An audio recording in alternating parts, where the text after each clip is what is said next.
And like you say, it's a generational thing. Like if you watch this, having grown up with the first two, it is it's incredibly relevant, and you put yourself in Definitely, Andy's position, really. Mm-hmm.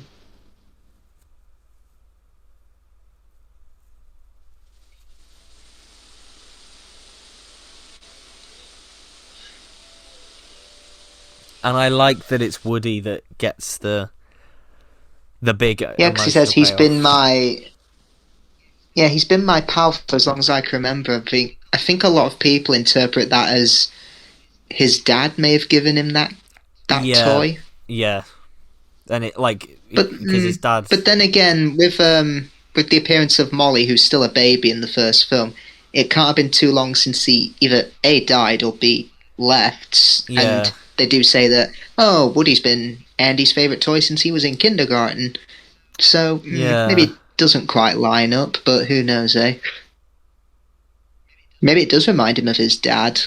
Because what if his dad left in a divorce and maybe playing with Woody is what helped him get through it? Hence why he's hesitant to let go of Woody.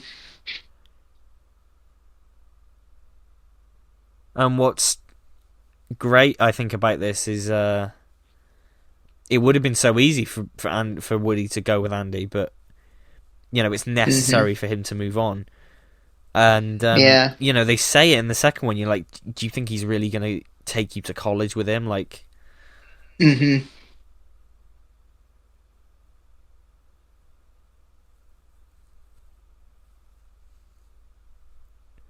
Of course, it's interesting watching this now that we know that she doesn't really care about him in the fourth one. Or she does. We'll get there. We'll get there, but I can defend it. Yeah, I don't mind it too much. But we'll obviously get there. Yeah.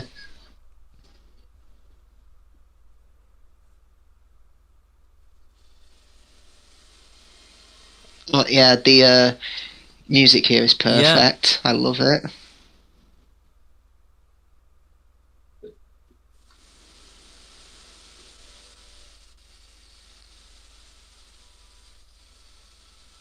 And he's doing things that he did in the first film, like he's Woody on his shoulders and stuff, doing the same kind of. And just the little wave that she gives from Woody, it's just. Oh, it tugs at your heartstrings. Yeah, it's Andy's expression as well, like the whole.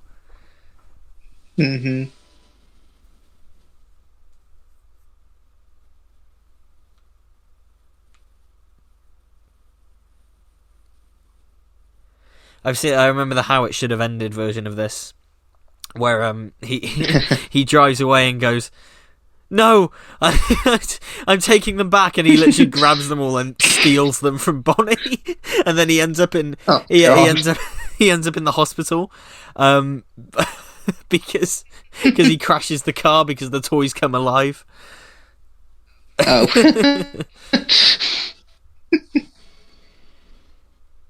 And again, kind of adding the thing that I think this is a perfect ending. So long, partner, pan up to the same clouds that opened the first one. But I don't think this says the end on it. No, it doesn't. No.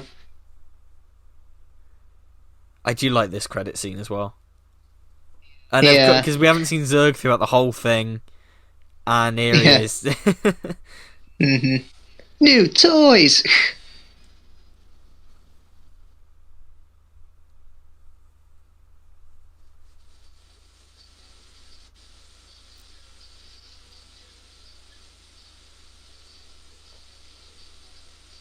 Yeah, because I noticed with Pixar, after they stopped doing outtakes, they kind of did these like, what happened next? Yeah, like mid-credit scenes. What recently happened next? Yeah, mid-credit scene, which is really nice for them to do. And it's nice. Like I like seeing this society of Sunnyside, really, that that has become so much It's become better. much nicer now. Also, Yeah. point out that Ali Ermey came back to voice the Sarge, and it was his last film role before he died. Oh, Yeah, so really? this was it. Wow. This was his last. And I mean, a pretty great role to go out on, really. Ah, that's good. Known for voicing Army Sergeant, so... Yeah, exactly. Yeah, because he's in that Simpsons episode. Yeah. We have searched everywhere for Sideshow Bob, and all we found is porno!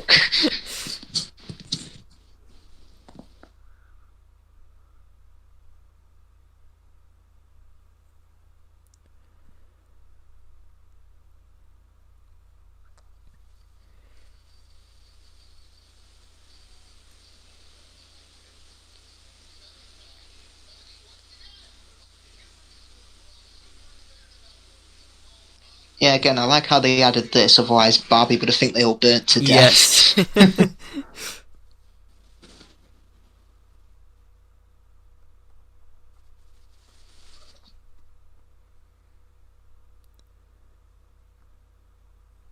And I like how Rex and Trixie have the most in common, because Yeah. they're practically the same make. Exactly.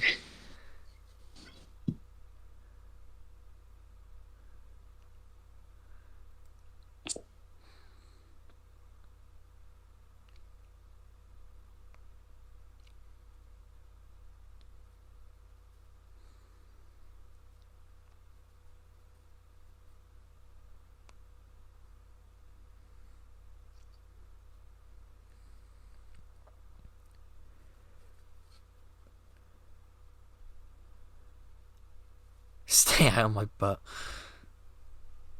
That line really wouldn't work out of context. I told you kids, stay out of my butt. Oh god. I must say plug your hole. I must say that the special features on this on Toy Story 3 are pretty incredible as well. I remember watching them when I was younger, and just the process of kind of bringing this franchise back. It's pretty cool. Yeah. I should check out the Cine Explore feature where because I've watched the Up one, and it's basically the directors tell you how they made the film, and it's not just like a commentary. They show you pictures, work in progress animation, original ideas, things like that. It's perfect. Yeah, they did a few. Like, there was a era of Blu-ray releases that just loads of films had that on. Like Harry Potter had it. Like Warner Brothers. Yeah, the maximum movie mode. But yeah. Yeah, because The Dark Knight has maximum movie mode as well. Yeah. Yeah, what was it? Yeah, I think the last 3 Harry Potter films have that as well. I think they stopped doing them. I think they added them to the first lot of them later on when they re-released them as well. So the problem, I think the reason they never continued it is because some films didn't really use it very well. Like some films you'd have the feature popping up all throughout the film, but some of the Harry Potter ones, you don't get anything for like 10-20 minutes at a time, and then suddenly something will pop up. Yeah, that's true. It's just like but anyway, Toy Story 3. Yeah, because I know. Because I know in some commentaries there's some I listen to where I'm like, they're not speaking. I'm like, is it broken? Yeah, I'm like that. There's I agree.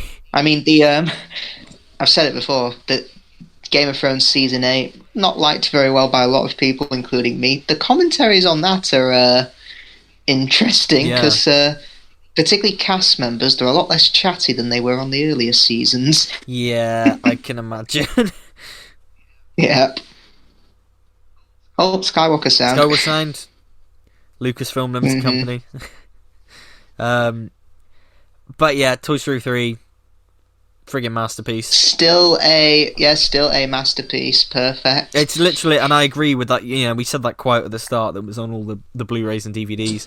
You know, the perfect film does not exist, but if it did, it would look a lot like Toy Story 3. And I think that's very, very true, to be honest with you. I think it is damn near perfect. I know, yeah. And again, gun to my head, if I had to choose which is my favorite of the four, I might have to say this one. It really. I honestly think, it might be this one. It really is difficult between this and number 2. I think both are amazing. I think this just has that emotional punch at the end that just like, because it properly, like, every single time I watch it still manages to get a reaction out of me. Like, and it's one of the few. Definitely me too. And it's one of the few films that I think does that. So I think, but I mean, it's what can be said. It's just a fantastic masterpiece of on a every film. level, really. Just the animation, the script, the performances. We haven't really talked about the performances that much in these Toy Story commentaries, but I just think no, we haven't. This one has some of the strongest of the lot. Like Michael Keaton as Ken is hilarious. Ned Beatty as Lotso. Just again, it's amazing how that's Otis from Superman, because it's such an incredible performance. Steve Jobs gets a special thanks again. That's nice. And